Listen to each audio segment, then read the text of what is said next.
I was scrolling through TikTok and I found this young lady. Her name is Chantel Belief TV, and I really appreciate her content because it's very useful. Now let's go along while she's talking about 4 things that you should never do when you're dating, since you still insist on dating if that's what you want to do. You ain't bringing. What's up, beautiful? Here are 4 things to never ever do when dating. Tip number 1. Girl, don't ever like him more than he likes you. So please, for the love of God, no double texting him. Don't send long paragraphs discussing your feelings. Because if you I agree with her 100% on that one. It's always best to have him love you or care more about you because it helps to keep you balanced and it helps to keep you in charge and keep you in control. treat a man like a celebrity, he's going to treat you like you're one of his fans. Number 2, don't ever tell a man your past drama or trauma. Do not tell him about your daddy issues. If you've been mentally, physically, or sexually abused, please do not tell them this. Because if you tell a man what you've been through, he's just going to take you right back through it. His brain does not think of, oh my God, I feel so sorry for this girl. His brain is thinking, if she took his shit, she'll take mine. I agree with that 100% as well. This is what I tell a lot of my clients, when they say that they spoke with this dude and they already told him how much they have already gone through, so they would think that he would have some compassion and some empathy. But that's a huge mistake because like this young lady said, Chantel, when he sees that you put up with it for so many years, like if you say, well, he kept cheating on me, he was constantly cheating, or he cheated, and this man, he listens to you when you say that he cheats plural. So if you was willing to put up with his toxicity, he damn sure expect for you to put up with his. Number 3, don't ever be finessed into accepting bare minimum dates, or don't ever be finessed into going half or even paying for the date. Hell no, you are the woman. He asks you out, so he must pay. He covers all expenses in the dating phase. And tip number, when it comes to dating, me, I don't date for romance. I date for activity buddies. So when I do dating, or as they call it dating, I call it hanging out. I pay my share because I don't want him to expect anything.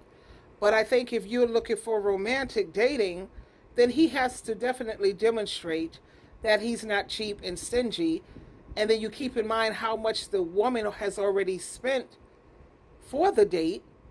Makeup, some people's foundation alone is $50. And then you think about her nails, because men are visual creatures. That vision costs money. So if you are in this dating thing for the purpose of looking for some, romance, or you're looking for a husband, then of course he should definitely pay for the date, the full date. I'm not saying it has to be very expensive, because first of all, you're trying to get to know each other. That's the purpose of dating. Let me see if I even like you. I think maybe the first date, it could be a reasonable place.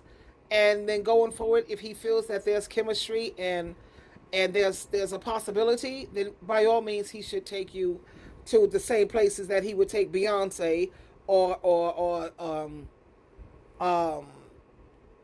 Rihanna, Jennifer Lopez. Yeah, the same places you would take them. That's what I would expect for you to do for me. Because who are you to say that they're better than me? What makes them better? Because they're entertainers? No. That's not what makes a person better. You have to focus on what are their morals, what are their values, what are their beliefs. Are these decent women, You're going to take out Nicki Minaj and you want to take her out to the freaking 5-star places while you're trying to take me to something less. That's offensive to me. If I was in the dating arena for romance. So yes, I agree with her here too. Number 4 is to always put your needs and your goals first. These young men are extremely selfish, and we need to match that behavior. So if he's not giving you what you want, don't give him what he wants. What's up, beautiful? Okay. I'm a firm believer, however, in Matthew. You know, a lot of people say you have to match their energy.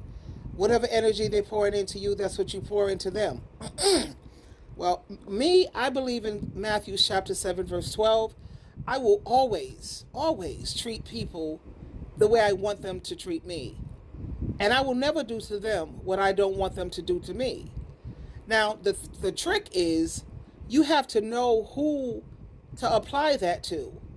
Like if I see I'm dealing with someone who's a user and someone who don't understand reciprocity or someone who's just a take,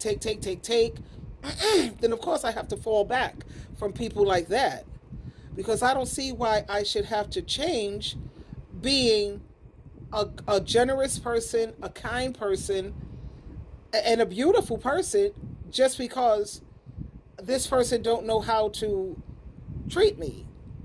But like she says, you have to definitely love yourself first. And that part is so true. Because if you don't love yourself, honey, how in the hell can you honestly and legitimately really love someone else? So I agree in that part. But I believe that if you are an empath and you are a loving and a kind person, please, for the love of Jesus, don't let this world change you. Just change the type of people that you're being kind like that with. If you're an empath, then hang out with other empaths. If you're generous, I mean, you have to see me when I'm with my friends and with my son. We fight, almost get into a fight over who's going to pay. You see, because I'm generous and they're generous. I'm an empath and they're an empath. So we don't really get into those type of issues when it comes to the money thing or material things. When it comes to how to treat each other, we already know that if you don't respect my boundaries, we know each other's boundaries. I had to learn that, and my son had to learn it, and, you know, my friends and all. And we've learned each other's boundaries, so we know not to cross it. And that's what makes relationships so simple and so easy. Stay away from people, like I said, who are takers and people who are narcissistic and people who are just users. And you'll be able to tell, you know, by the way they treat you after you do something kind for them, then it's only look, reciprocity. That's my son's favorite word, and that's my favorite word. Reciprocity. Twinkle, twinkle, twinkle.